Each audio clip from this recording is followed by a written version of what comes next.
খালি আমার একটু চেক আপ দিয়ে রাখবেন এই হারাম দাদা হতে যাবে আমার মাইরা লিত না ভাই মাইরা না হয়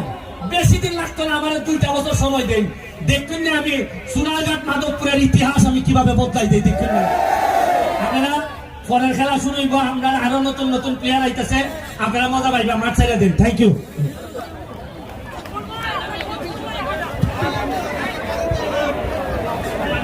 ধন্যবাদ ম্যাচটার সময়ের সাথে আমি আহ্বান জানাচ্ছি রাসেল ভাই ভাই এলাম রাসেল ভাই ভাই এটা ভাইরাল হয়েছে রাসেল ভাই ভাই আমি ম্যাচটার সময়ের সাহেব আমাদের মাননীয় এমপি মহোদয় একটি মিশু গাড়ি তাকে আমি আহ্বান সবাই মাঠে বাইরে চলে যান প্লিজ দর্শক যারা রয়েছেন সবাই মাঠে বাইরে চলে যাওয়ার জন্য আমরা আপনাদেরকে অনুরোধ জানাচ্ছি সবাই মাঠে বাইরে চলে যান আমি বিনীতভাবে অনুরোধ জানাচ্ছি সবাই মাঠে বাইরে চলে যাওয়ার